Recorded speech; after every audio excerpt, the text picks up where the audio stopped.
Chame Jaime Félix Arlindo. Eu nacín nun lugar que se chama Hermida, que está na parroquia de Santiago de Nespereira, aquí en Sarria. Despois vivín hasta os 8 anos en Manzaneda, en un sitio que se chama San Miguel de Vidueira.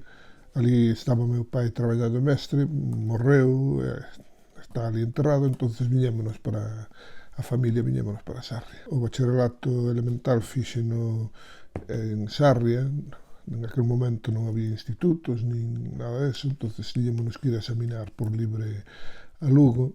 Tamén os 2 primeiros anos de estudios de magisterio tamén nos fixen por libre aquí en Sarria. Terceiro ano en Lugo xa, logo xa no ano 68 aprobei a oposición de magisterio e dediqueime ao ensino durante 42 anos. Primeiramente estuve como volante interino e logo xa despois entrei no que se chamaba a campaña de alfabetización, que era para maiores, e sempre me dediquei ao ensino para persoas maiores, porque depois xa pasei a un centro de educación permanente de adultos aquí en Sarria, donde estuve sempre hasta que o suprimiron e nos integraron no Instituto Gregorio Fernández. Despois do 68 a 71 cursei tamén por libre en Santiago os estudios de graduado social, co propósito de que me desen acceso a Dereito. Entón fixen tamén por libre na UNED Dereito e no ano 79 xa me colexiei como abogado no Colexio de Abogados de Lugo e sigo en activo no momento. Eu heredei unha tradición de meu pai que foi un dos alumnos de Vicente Risco, co cal tuvo colaboración e digamos, eu por exemplo, nos meus meu pai morreu cando eu tiña 8 anos, pero nos meus 10 anos íbamos á Casa da Aldea onde estaba a biblioteca que tiña meu pai. Bueno, pois ali descubrín por exemplo, as cruces de pedra en Galicia de Castelao na súa primeira edición, ou toda a obra completa de Lamas Carvajal, que aos 10 anos xa tiña lida. De tradición, meu pai tamén dedicouse moito á investigación histórica, etnográfica. Si te creas en un ambiente xa onde encontrabas os escritos del, a biblioteca del, xa desde pequeno vas un pouco en ese sentido. Entón dedícome un pouco á investigación da comarca.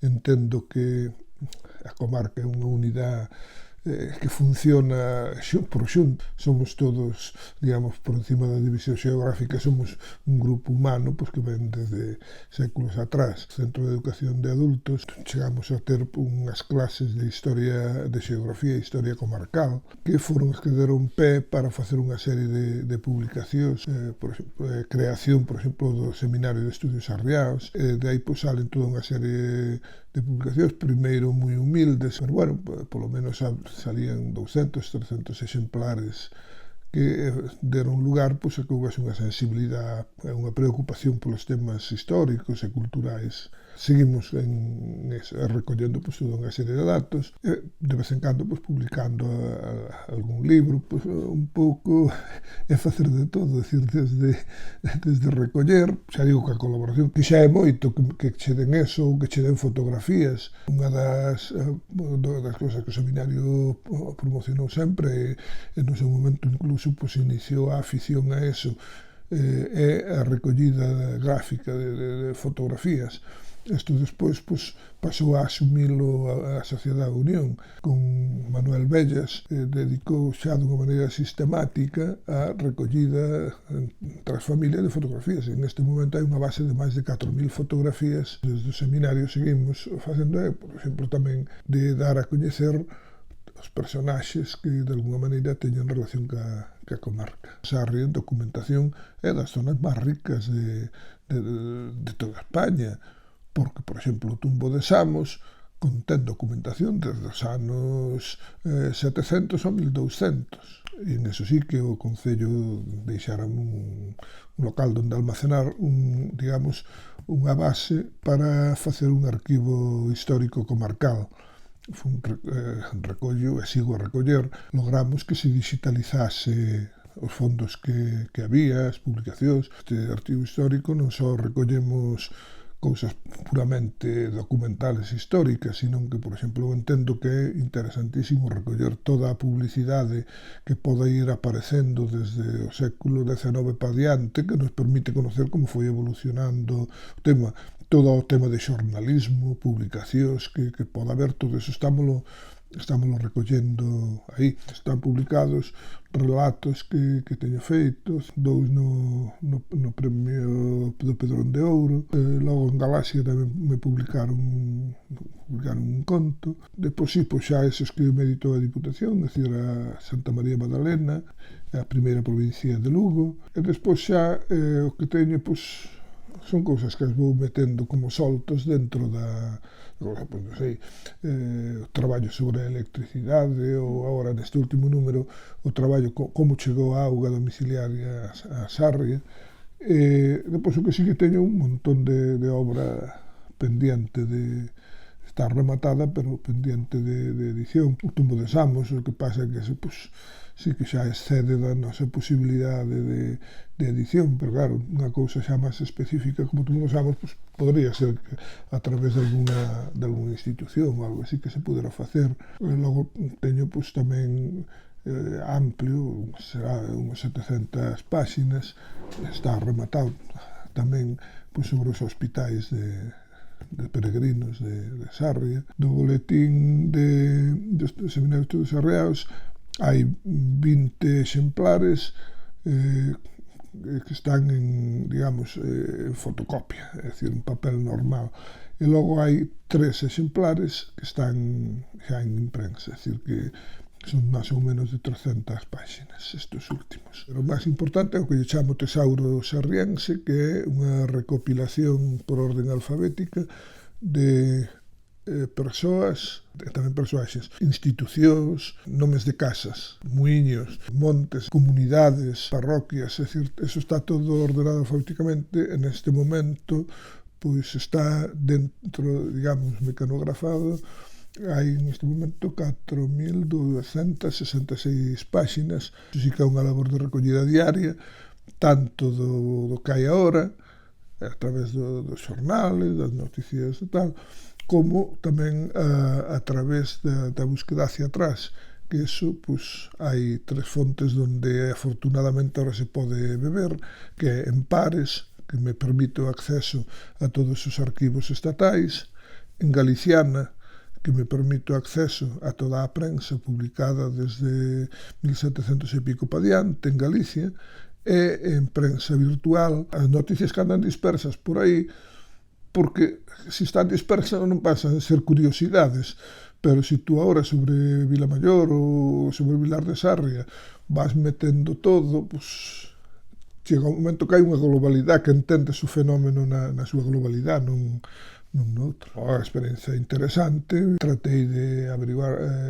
documentar todo o posible con relación ao Concello, pois estudiei o libro de actas, collimos, fixemos a reorganización do arquivo, é dicir, que recuperamos toda unha serie de documentos que estaban no faiao, ali olvidados de todo, é dicir, e bueno, todo eso foise recollendo. Había unha deixación total da documentación, de maneira que nin siquiera as actas do século XIX nin siquiera estaban postas en libros, sino que estaban postas en atadillos por ali perdéndose. Bueno, pois polo menos logramos que hoxe, pois, todos os libros de actas estén ben encadernados. Recolleuse unha galería de sarriaos ilustres, é dicir, que hoxe na Casa de Concello, no Salón de Plenos, pois hai algúns que teñen que estar aparcados porque xa non hai sitio onde colgalos, todos os fillos, retrato de todos os fillos predilectos de Sarria, están expostos como unha homenaxe realmente a quen traballou pola vila e polo Concello, claro. O compromiso con todo o que teña que ver ca cultura en Sarria, todo relacionado con cultura a través do Centro de Educación Permanente de Adultos, fixémolo cristalizar nunha asociación cultural que todavía pervive, que é a Asociación Cultural Arcas, dentro da que está integrado o Seminario de Estudios Arreaos.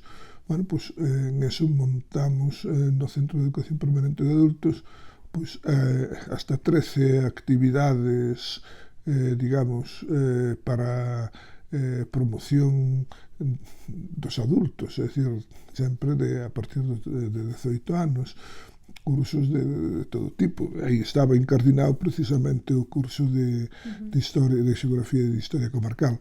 E, para facelo máis vivo, pois fixemos dous grupos, un grupo de senderismo e un grupo de excursionismo. Dentro do Camiño de Santiago colaborei, por exemplo, co establecemento unha asamblea que había de alcaldes e corporacións do Camiño de Santiago, que foi un pouco a base que houve para despois máis adiante, pois, isto foi anterior a toda a fase, digamos, de que a Xunta se preocupase polo camiño. Antes de preocuparse a Xunta, preocupouse a Diputación de Lugo, que é unha cousa que nunca se destaca demasiado, é dicir, que realmente as primeiras actuacións serias desde o mundo oficial foron estando Francisco Cacharro Pardo. Realmente, nesa etapa primeira, que Álvaro Folén, incluso en ese momento, fixemos nacer tamén a Asociación de Amigos do Camiño de Santiago da provincia de Lugo,